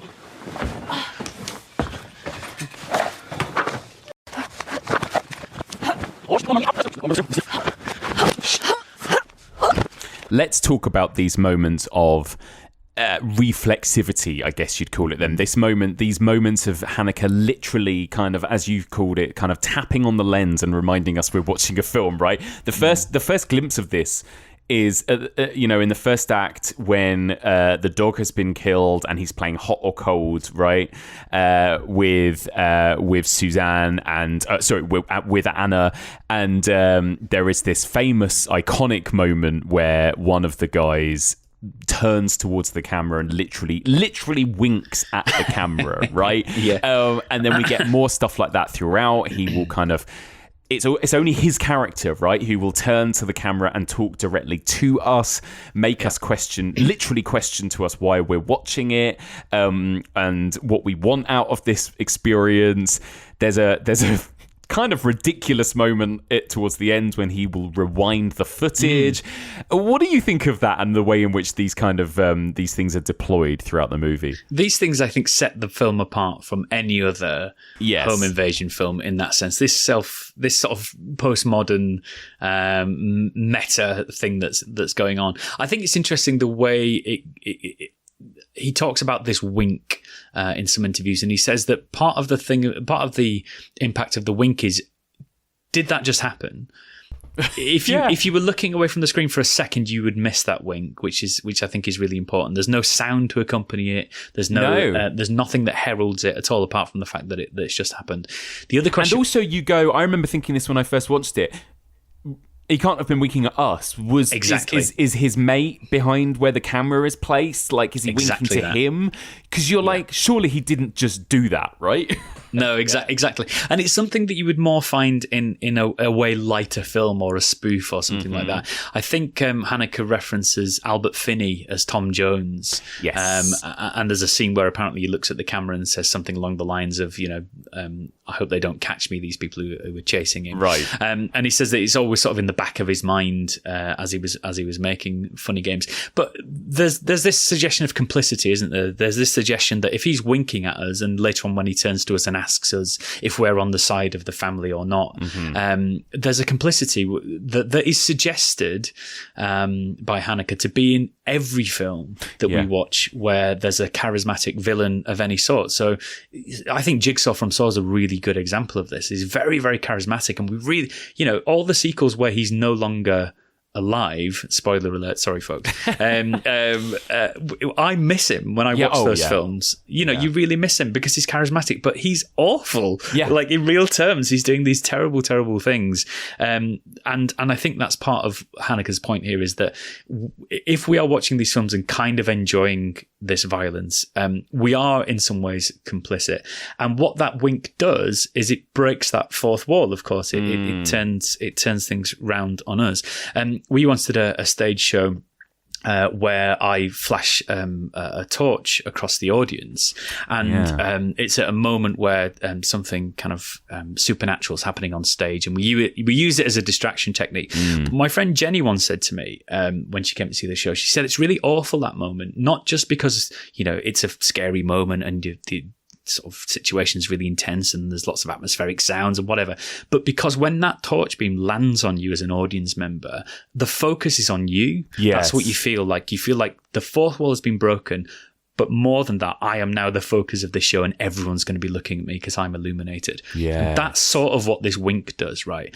Or that's the intention of it to a certain extent, is to make us go, oh, so I'm a part of this. I'm a main part of this. I'm a conspirator. I think it's really interesting and really, I think it's a really fascinating part of the film, and it's one of the things about this film that I actually enjoy, I think. Yeah, me too. I go back and forth about, I mean, when I talked about how this film can also be quite frustrating and annoying, I think that is deliberate, but some of those moments are a bit annoying. And I know this is a lot of the reason why some people like Mark Kermode really didn't like the film. He found it, I think people find that almost it's a bit smug, I suppose. There was something a bit smug about it, about him kind of directly talking to us and being like, oh, enjoying this, are you, kind of thing. And then the moment when it really kind of kicks you in the guts, when we finally get a glimmer of hope that this couple are going to escape because they managed to shoot one of these invaders and kill him, and then the other invader picks up a remote control and hits the rewind button, and they redo that scene and change the outcome, right? I mean, that is a deliberately very provocative, quite infuriating thing to do, isn't it? It is, and it's obviously totally jarring, and it's in a film that is totally horrendous and bleak and, you know, so grisly and awful to watch. It is a moment of very, very, very dark comedy, isn't it? Like there's a comedic aspect to that. Obviously, what happens in that moment, and apparently when it was screened in Cannes, the audience cheered when there was this moment of the only moment of violence that we properly see on screen, which is Peter being blown away by the shotgun, and there's loads of blood and everything, and he hits the wall, and it's sudden and shocking. Apparently in Cannes, everyone cheered. That's interesting. And then it is so interesting. And Haneke, I believe, said something along the lines of, I was really pleased at that because I got them to cheer violence. I got them to be really, really excited about extreme violence on screen. And then apparently when the rewind scene happened, the audience was totally silent. And again, he was delighted because he knew that they realized that they'd been manipulated. I think there's something interesting happening with this rewind scene. Obviously, it like the wink, like the talking to the camera and asking us, whose side we're on and all this sort of stuff, reminding us that the film is not at feature length, that kind of thing that Paul does. Obviously, it reminds us of the artifice of what we're watching, right? And the artifice of cinema in general. It cheats us in that moment. But I think it's a little more interesting because it's not only breaking the rules of storytelling and filmmaking, it's also showing us the pointlessness of our investment in the film. Yes. That scene where he gets shot has not happened, because if it had happened, the film would carry on. It's all artifice. If you can rewind it, it's totally flimsy. She didn't kill him. He didn't rewind the film. It's all just an illusion. And yet we're still invested, and we feel dismay when the film is rewound and that is undone, and we feel anger and kind of repulsion. But why? And again, it is that thing, I think, of we are doing it to ourselves. We are if we're invested in it, maybe, I don't know, maybe I'm being harsh on the viewer here a bit, but maybe you can't help that investment. Maybe you can't help that empathy if you watch something like that. But we are being given an out here, aren't we? We are being told, look, none of this is happening. None of it is real. Yeah, you're absolutely right. In some ways, it should lessen the impact, the emotional impact of the horror, shouldn't it? Like you say, it should all fall to pieces. It does give you an out. It does make you go, okay, phew, it's just a movie. Yeah. You know, it's like that famous Last House on the Left tagline, right? It's only a movie. And Michael Haneke is telling us that throughout the whole thing, right? In one way or another. Yeah. But the fact that we are invested, I think, tells us something about being empathetic. Yeah, and it's about a good message. It's really about our relationship with storytelling, right? Our relationship with film and characters. And you're right, like how easily we can become emotionally invested in a story, you know, when we're told it. Yeah, it's so interesting. So in that sense, if the message is, you know, you're doing this to yourself, you're staying because you want to, you're staying because you need to, that's where I could see it would be quite a frustrating, and is quite a frustrating message, because you think, well, actually, but you are still telling us a story, we are still humans, we are still empathetic people. So yeah, I think in that sense there's an interesting paradox happening. I think it's interesting. There's a nihilism that, you know, this is present in a lot of home invasion movies. This is certainly comes into play in The Strangers, in the moment you talked about, which is where they ask why, you know, and I won't spoil it, but like that idea of, like you said, a kind of pointlessness to the whole thing is very present in a lot of home invasion movies, and I think you do get that feeling in this, right, too, that it is a kind of ultimately sort of pointless endeavor, this whole thing. But rather than I don't know how to put this really, rather than the film being pointless, the point of the film is that it's pointless. Right, I know what you mean. It's more about the form and the... Yes, I know what you mean. There is also a kind of nihilism, I think, maybe, and a kind of godlessness. In a way, you know, Michael Haneke is the god wielding all the power in this movie, right? But, you know, there are moments about... Tell me a prayer. Oh, what do you mean you don't know any prayers? And there is this kind of like almost kind of mockery, I think, of that too, in a kind of very subtle way throughout this movie, you know? I agree, yeah. And again, you know, to circle back to that same point, a prayer is supposed to be this thing that brings you comfort, and it's been used as a tool of torture there. Yeah. The other thing I think that is interesting about these moments where we're told this is a film, this is a film, this is a film, is that I think in some ways it sharpens our focus on what's about to happen. I think, and he's obviously a smart man, Haneke, so I'd be surprised if this, you know, this must be deliberate. So this whole idea of, oh, you know, I'm showing you it's a film and therefore you're staying because you want to and all that sort of stuff. But if you have these moments in a film that basically say, look, this is Artifice, for me, all that does, my experience of watching that film, is I pay more attention and I'm in some ways more invested in what I'm about to see because of this weird trick that's been told. That's interesting. Did you ever see a play called Girls and Boys by Dennis Kelly? No, I don't think so. It's this incredible monologue, and I won't go into any detail at all, but there's a bit in that where our narrator, who we saw it performed by Kerry Mulligan at the Royal Court, was amazing. And the narrator tells us, I want you to remember two things. Remember that this did not happen to you and that it's not happening now. And just what follows that is something really, really, really tough. Right. Like it's a really horrendous thing. But it's such a smart bit of writing, in the same way that Haneke's using these kind of looks to camera. Yeah.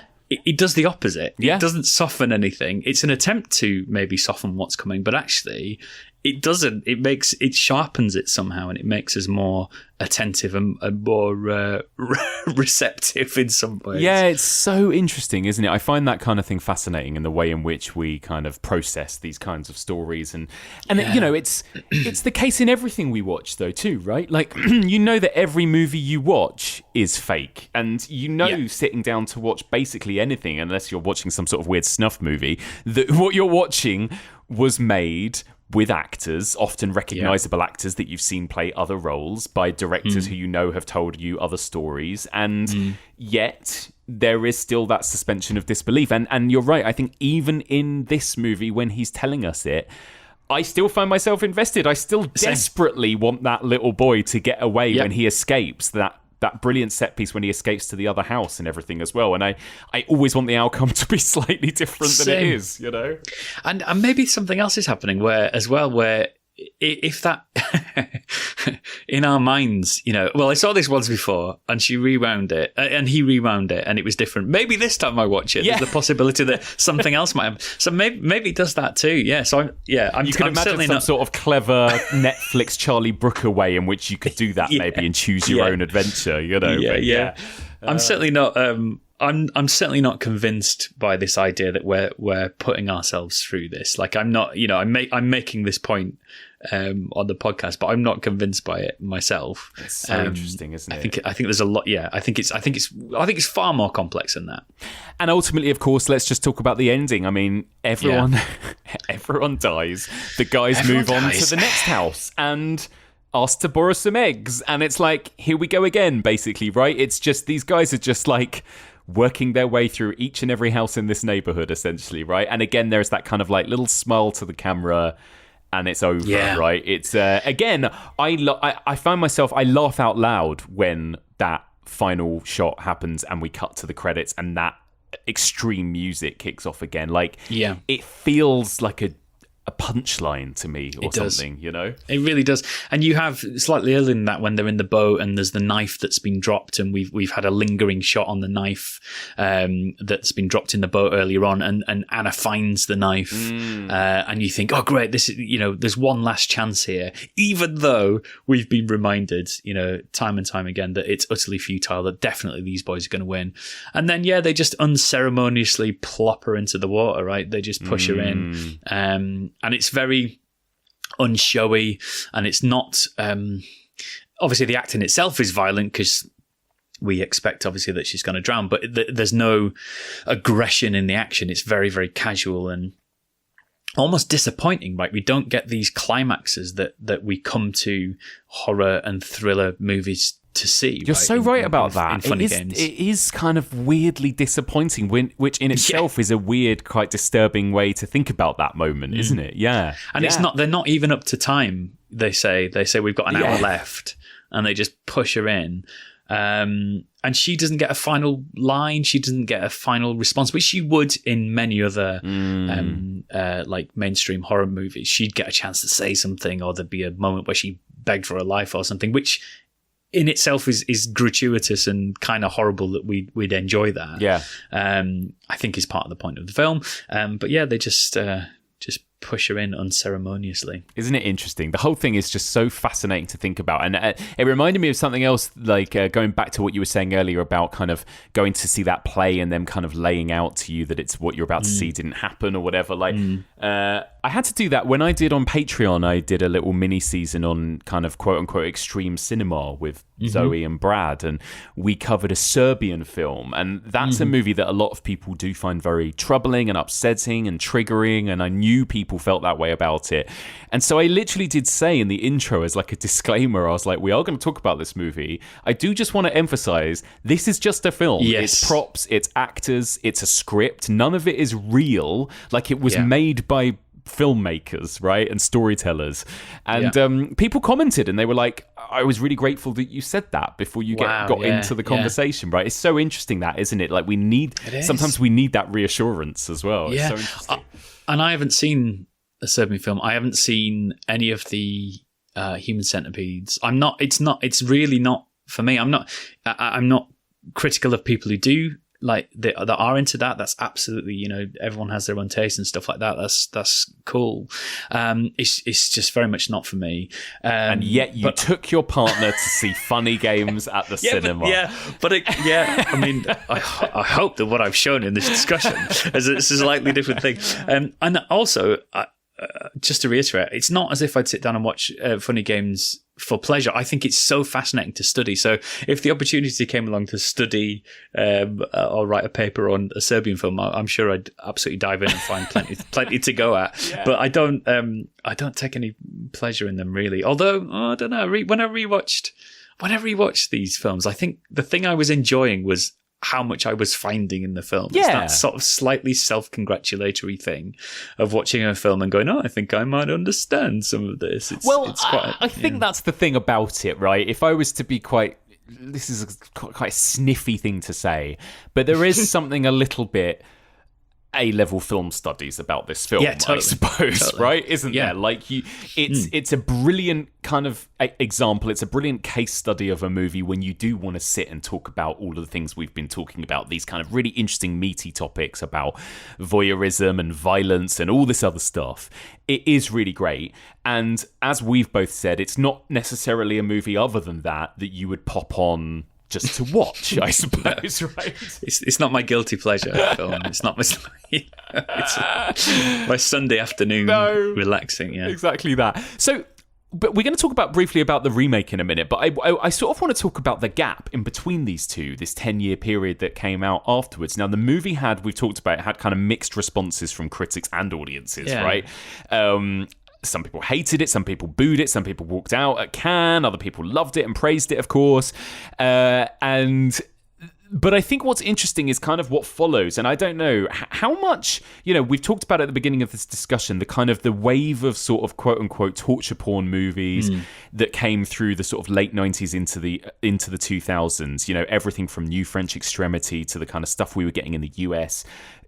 Stuff in Asia, everywhere else, horror was becoming more gritty, more extreme, more nasty. Do you think that Funny Games had any kind of hand in that, in what came after it? It's a good question. I don't know whether I'm sort of equipped to answer it with any authority. I think I'd be surprised to learn that it had a massive impact, in all honesty, because it felt. It still feels slightly obscure as a film. It's not this big blockbuster that suddenly everyone was trying to imitate. Obviously, film enthusiasts and people who love film will I'm sure be very familiar with it. But I don't know whether the things that were going on in Funny Games were being channeled into the so-called torture porn films as such. I think Haneke's decision to remake it is almost certainly informed by what was going on in mainstream horror cinema and what was going on in the world. So it's almost the opposite, I think. So I don't know. I'm sure there are lots of film historians who would be able to say, actually, no, it impacted this, which impacted this. But I would be surprised because he wanted it to be not particularly successful, so he says, right? I know. I mean, that's interesting though, right? Because then the reason he remade it was because he thought not enough people, especially in the US, had seen it, as well. So that's interesting. Well, I've seen interviews with Haneke where he's sort of being slightly sniffy about American filmmaking. So I'm sure he says something like, "Leave it to the Americans to make, just a straight thriller horror or something, or something like that." So he's sort of saying, "I'm doing something much more interesting than just your sort of straight horror, your straight thriller movie. I'm not interested in that." I'm sure he says in one interview something like, totally. No, absolutely. And again, I think that's the reason why people get a bit annoyed with him and these two Funny Games films. It's like, oh, calm down, like I think, and a lot of like we've discussed, a lot of great horror auteurs like Wes Craven and Tobe Hooper had kind of been exploring these themes of violence on screen and the way we react to it for years, right, without necessarily actively wagging their finger at us and talking at us in that same way. Yeah, I agree. I mean, I think certainly, let's think about some of the historical context. So by 2004, I believe it was 2004, the photos of the abuse and torture that had taken place in Abu Ghraib came to light, and obviously we were all over the media, and there was a lot of discussion about torture and the inflicting of pain on others and recording of that. There's an essay which again I think came out in 2004 by Susan Sontag called Regarding the Torture of Others, which looks at not just the idea of torture but the idea of the means by which we capture it and subsequently consume images of torture.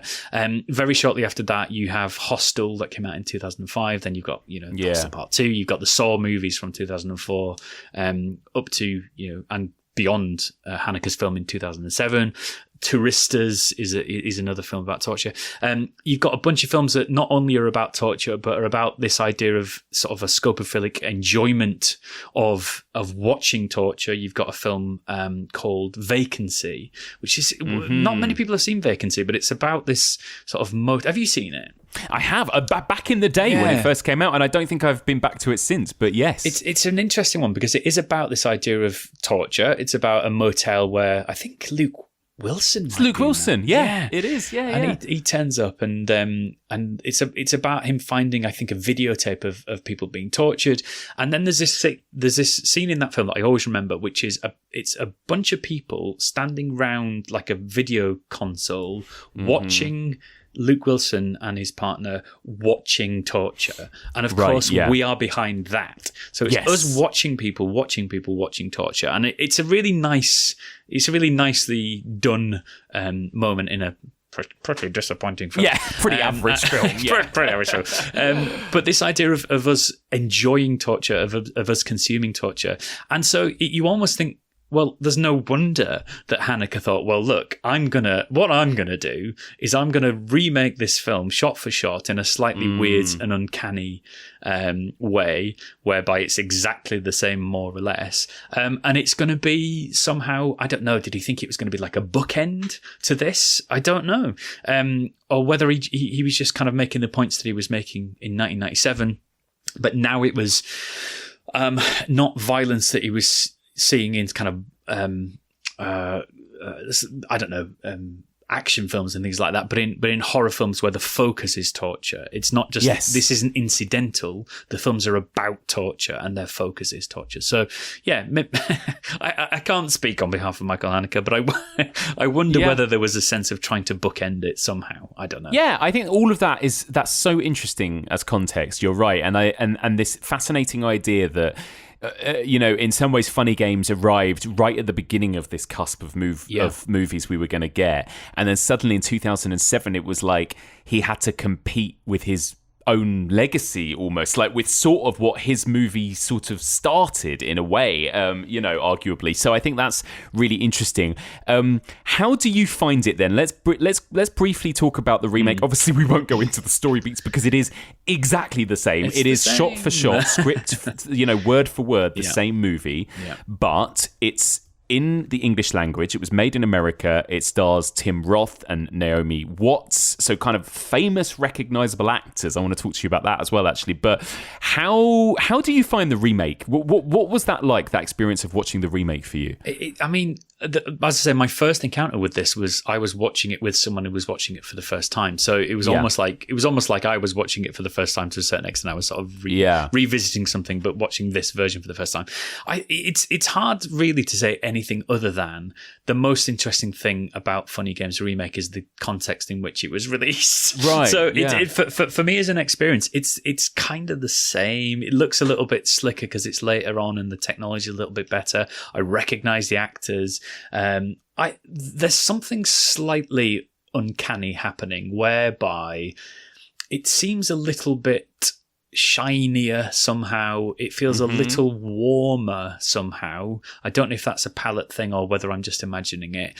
And somehow it being actors that I recognize, that I know well, adds to the artifice somehow. So Agreed. It makes it less impactful somehow. I don't know. But I reckon if you watched Funny Games Remake for the first time rather than watching the original, you wouldn't have a warm experience at all. It would be grim and horrible and terrible, and it would do the things that Funny Games 1997 does, I guess. You're absolutely right. It's ultimately the same film. I was talking to our friend Becky Dark about it because she has only seen the remake and not the original. And she, as I'm sure probably is the case with a lot of people, I expect, right? At least a lot of Western audiences. Yeah. But yes, she, I think, said she thought it was great, powerful. I'm sure it probably will have the same effect on audiences as the original did, if you see that one first, in a way. Yeah. Also funny, right, that Naomi Watts is sort of the queen of horror remakes because she was in The Ring, Gore Verbinski's The Ring as well. That's and there's another one she did as well. I can't remember what it is now, but there was another one. But I think there is a little interesting actually that you said that, because I found looking at it, I rewatched it again this morning, and I sort of found the opposite, that it was dingier than the original. That's interesting. Wow. Again, I don't know if this was in my imagination, but I thought when I picture the 1997 one, I think of it very white and very pristine. White. Yeah. And for me, something about this one more had a kind of shadowy, grimier, almost 2000s-y look about it, like American look about it. But I might have been completely imagining that. I don't know. But I agree with you about the actors. I think, as much as I think Tim Roth and Naomi Watts are brilliant, all of the actors in it are brilliant. The fact that I know them so well as famous actors in Hollywood slightly removes me one layer from it, I reckon. And of course, there is something really weird and uncanny about the acting too, because again, I don't know if this is true or not, but I wonder if in European cinema the acting style is slightly different to Hollywood cinema, but I think some of the way in which Naomi Watts delivers her lines, and because the script is exactly the same, some of it sounds even less natural to me in the way that the characters talk to each other, and the way, and some of the lines that Naomi Watts says. Did you find that? I did. Yeah. There's something odd going on, like that most recent episode of Black Mirror, where you have characters playing AI versions, like actors playing AI versions of themselves. There's something about that. It is a slightly uncanny experience where you're watching something that from some. You know the other version, or I do now, pretty well, and you're seeing someone doing an impression almost of that film. It's a really odd thing, and I wonder whether they actually aren't really supposed to be watched in such close proximity. Maybe actually the intention is to watch one or the other. I don't know. I don't really know what the intention is, but yeah, I agree with you. And there is something about watching a film that's not in a language that you speak. So if I watch a film, that is in German. I don't speak German at all, really. Like the odd word here or there, but certainly don't speak it.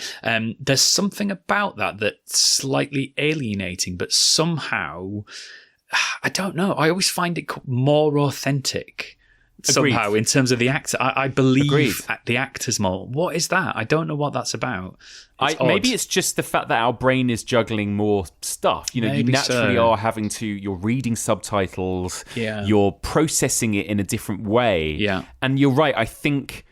I mean, I do genuinely think the actors in the original Funny Games are stunningly good. Oh my God, but I do think that maybe there is something to that as well, that maybe we do give the performances a bit more leeway in movies where it's not in our first language, because we're still processing other things about it. And I think in our own language, in a language that we speak, or particularly, I guess, our first language, we might recognise hammy acting. We might recognise a line that doesn't feel as it's like how we always notice when someone is doing our own accent badly, right? Like we will be very in tune to bad English accents. Don't get me started on northern accents on TV. Oh my God, northern accents. Don't get me started.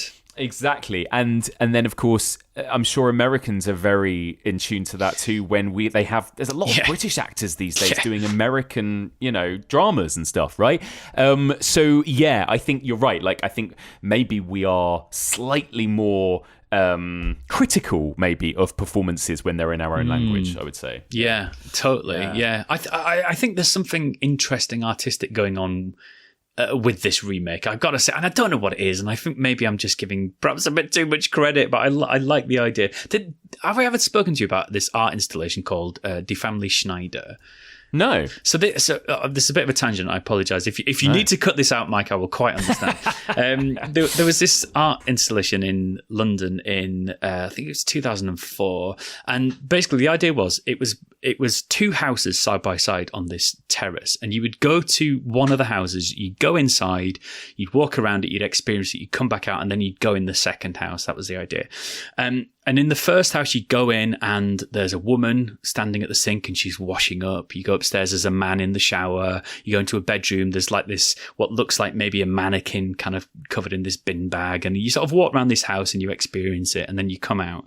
And then you go in the next house, and when you go in the house next door, you go in and it's absolutely identical, down to the fact that the actors are identical twins. Oh, wow. And you can read about this on the internet, and the experience is one of, sheer uncanny, this sense of, oh my goodness, this is so weird. Everything's decked out in exactly the same furniture, positions. Everything is identical. And because the actors are identical twins, it's even more freaky. And people reported seeing things in that second house that they hadn't noticed in the first house, and feeling more threatened by what was going on, and feeling more uncomfortable, and noticing things that perhaps seemed way less sinister in the first house, feeling more sinister in the second house. Anyway, so this idea of presenting... Interesting. Yeah, it's so interesting. So presenting two things side by side that are identical, I wonder whether there's something in that as well that Haneke's trying to do in terms of the uncanny. I don't know. Totally. I think you're right about all of that. And, it's an interesting experiment, isn't it? It's a sort of one of a kind too,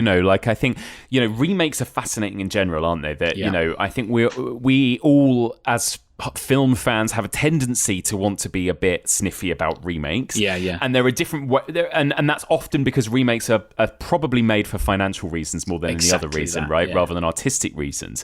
You get remakes of foreign language movies in the English language, or you get remakes of something old and black and white that is a bit more modern and glossy or whatever. Every now and then you'll get these remakes that people deem worthy. So you have, David Cronenberg's The Fly or John Carpenter's The Thing, right? And because they're doing something new and interesting in the execution of it. Yeah. There's all these different types of remakes, and what ones we consider worthy and what ones we consider bad or pointless. Yeah. And then there are these very strange shot-for-shot remakes. Yeah. I always think of Gus Van Sant's Psycho as well. I was just thinking of that. Just as you were talking, I was just Googling. I couldn't remember who directed it. Very strange experience watching that, right? Which is, he did a kind of Funny Games-esque thing where he almost replicated it exactly, shot for shot, word for word, the same script. But obviously it was made by a different filmmaker and made about 30 years afterwards, or 40 years afterwards. Yeah. With Vince Vaughn. And of course... Yeah, with Vince Vaughn. Julianne Moore, a whole bunch of other famous people are in it. I remember very clearly, the film. And of course, what you're seeing is it's in colour, I suppose, is the other main difference. You see blood in the shower scene and stuff. But other than that, it's kind of trying to be the exact movie. And that's very strange. I mean, people did not take to that experience and did not enjoy watching it at all. Something about it seems very strange and off-putting. And I think it has slightly... enjoyed something of a reclamation by fans a bit, hasn't it? Yeah, who a say little bit, I think. Who say it's a piece of art. It's not what you think it is. It's this kind of, in this slightly snobby way that we sometimes do. It's not what you think it is. It's clever. Exactly. We've somehow deemed that a movie that is more of an artistic endeavor rather than a commercial or financial one, I think, right? And so therefore I think people find it sort of academically interesting. Totally. But and Funny Games kind of lies somewhere within that, even more weird because it's made by the same director as well, right? In a much shorter time span as well. It's a, there are a lot of reasons why I think it's interesting to discuss and talk about. Yeah, exactly. Just not one to pop on. No. And I wouldn't recommend doing what I just did, which is basically watch them both back to back. No. Awful. You watched the remake this morning with your eggs, right? Yeah, exactly that. But you know what? It's actually quite good. What I can't do with the subtitled one, which I could do with this one, is sort of have it on in the background and type up my notes and stuff while I'm listening because it's in English, So kind of keep one eye on it and one eye off it when it's the remake. You know what? I think I'm a right double screener. I'm terrible at it. I'm awful, and I really have. I have to discipline myself, and I have to put my phone sort of way out of reach and make myself. It's terrible, man. It's really bad. But you can't double screen when you're watching a film in a language you don't speak with subtitles. No. So actually, maybe that's part of the solution. Just watch a lot of cinema not in a language that you speak. I completely agree with that. I do find myself getting far more engrossed these days when I watch a film at home if it's subtitled, because exactly the same as you, I'm terrible. My attention span now, I'll be checking my phone, I'll be replying to an email or whatever. It's really bad, isn't it? Really bad. What would Chris Nolan think? Honestly, it's terrible, isn't it? Just as soon as I can afford to, I'm just going to throw my phone in the bin. Yes, exactly. When I've made enough money that I don't need to beg the internet for attention. That would be lovely, wouldn't it? Throw it in the sink like in Funny Games. In the sink, exactly. Yeah, by accident. Well, there you go. Is there anything we've missed, Adam? Anything you want to mention on either of these Funny Games before we wrap up? I don't think so. I think we've covered quite a lot of it. It is one of these films that I think we could do a whole nother episode on it and have a totally different conversation in some ways. I think there's quite a lot in there. Yeah. And I think it is, if you're interested in a film that's doing something slightly different to a lot of other films, is worth having a look at. I think it is very, very disturbing, but I don't think that it is because of what you see on the screen as such. I think it's our reaction to it. So it's not one that I'd recommend necessarily. Or if I did, it would have a load of caveats. Yes. Watch it, but... Exactly that. Yeah, you're absolutely true. You're absolutely right. I think it's a fascinating movie to watch. I've loved discussing it with you. I think I'm probably done with Funny Games now for the foreseeable future until I get commissioned to write something or invited on a podcast or something. Unless I have a reason to watch it again, I'm probably done with Funny Games for now. If you are asked on a podcast or something, just tell them that you got, in the first 10 minutes, you got what it was about and you walked out. Yeah. Because it's what Haneke wants you to do. Yes. So you can just say, I didn't watch the rest of it, so what are you going to do? Exactly. I don't like it. I don't like watching violence. No, it's so funny. I figured it out, actually. I've solved it. So there you go. So that is Funny Games. And my final question for you, Adam, then, it may be Funny Games, it may not be, but what is your favourite home invasion film? It's not Funny Games. There's a load. I almost went with Your Next. I think that's an absolute banger. I love it. I haven't seen it for a long time and I need to rewatch it. I think it has to be Misery, based on the parameters you've set on this series. I love that you're doing what you're doing in this series. I love that it's not just about, I think it would be very repetitive if all of the films that you were covering in this series were just about, it's somebody breaking into a house. I think by sort of 10 films in, you might get a bit sick of it. Yes, agreed. So agreed. I love that you've expanded it to be about the home in more broad terms. And and it allows me to say that Misery is my favourite of this subject. Oh yeah, perfect, flawless film, Misery, right? 5-star, no notes movie for me. Absolutely incredible. I loved your conversation with Becky as well. It was a fantastic episode. Yeah, really, really good. Excellent choice, Adam. Thank you so much for joining me. It's always absolute treat to have you on the podcast. And just remind people where they can find you, more of your work, and have you got anything coming up that you want to plug? I have. So I have. It's straight in. Yeah, I have. Thank you. Finally. Yeah, God, about bloody time. Yes, find me on Twitter. Well, you know the website I'm talking about when I say Twitter, don't you, Mike? We're just going to keep calling it Twitter, aren't we? It's Twitter. Yeah, good. Okay, so I'm at Adam_Z. I'm also on Threads, actually. Yes. But I've forgotten what my username is, so that's no use. But if you come on Twitter at some point, I'm sure I'll remind people, come and find me on there. And October, November, I am taking our show Haunted back on tour. So we did some dates at the start of the year, January, February time, and we're sort of doing the rest of the dates October, November this year. And we're going all over the place. We're going to Hemel Hempstead, Otley, Newbury. We're going to Norwich, Birmingham, Bedford, Goole, all over the place. Love it. And I saw this show earlier on in the year, and everyone should check it out. It's so good. Thank you. I absolutely loved it. I might come along and give it a second watch at some point. Please do. Yeah, please do. Well, actually, there will be an opportunity to do that because obviously Evolution of Horror are a partner, a supporter, a sponsor of Grimfest in Manchester, right? Yes. Which is really, really exciting. A fantastic film festival that takes place every year in Manchester. Well, I'm really, really excited to tell you that in association with Grimfest, Haunted will be on Friday, the 6th of October at the Lion's Den, which is one of the venues that Grimfest sort of have involved with their program. And people can come along and see Haunted sort of in and amongst the Grimfest fun. So yeah, it's in association with Grimfest. And because of that, pass holders for the festival get 50% off full price tickets for our performance of Haunted. And as well, regardless of whether people are able to make Grimfest, and I hope lots of Evolution of Horror listeners will be able to make Grimfest, but even if you can't make Grimfest but you'd like to come along and see Haunted in Manchester, I've arranged with Grimfest to have a special discount code just for Evolution of Horror listeners.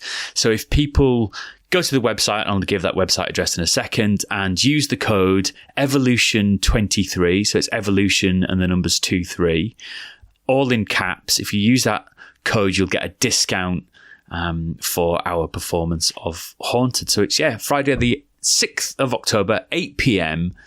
And the website is grimfest.com/festival. And if you go to that website, you'll see where to click on to go and get tickets for Haunted, or come and follow me on Twitter, and there'll be lots of plugs, I'm sure, for various different Haunted related things. But yeah, I would absolutely love people to come along to our Manchester performance of Haunted.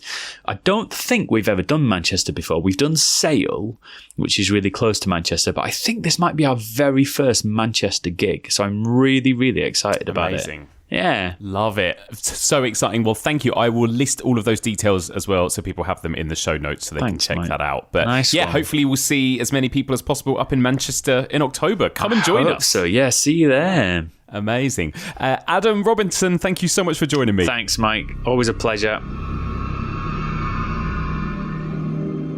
And that's it for this week. Thank you so much for listening, and a huge thank you to my brilliant guest, Adam Robinson. So, let us know what you thought of this week's discussion. What do you make of funny games? I would love to hear your thoughts. Don't forget, you can email us, evolutionofhorror@gmail.com. You can also find us on all the socials, Facebook, Twitter, Instagram, Letterboxd, etc. And if you want to discuss this week's episode with fellow listeners, you can join the Evolution of Horror Discord, or you can join the Evolution of Horror discussion group, and that's on Facebook. If you want to support this podcast and get treated to regular bonus episodes, then you simply need to sign up to our Patreon, patreon.com/evolution of horror. You can find this podcast in all the usual podcast places, and if you get a spare moment, I'd be really grateful if you could drop us a little rating and review on Apple Podcasts, as that really helps us get discovered by new listeners. So, on to next week then, and I wish I could say that things get nicer and easier after funny games, but things are just gonna get nastier, because next week it's time for some new French extremity. I'm gonna be joined by the brilliant Rosie Fletcher, and we are gonna be discussing High Tension, aka Switchblade Romance from 2003, and Il, aka Them from 2006. It's gonna be a nasty but fascinating double bill. Join us next week for all of this and more on the Evolution of Horror.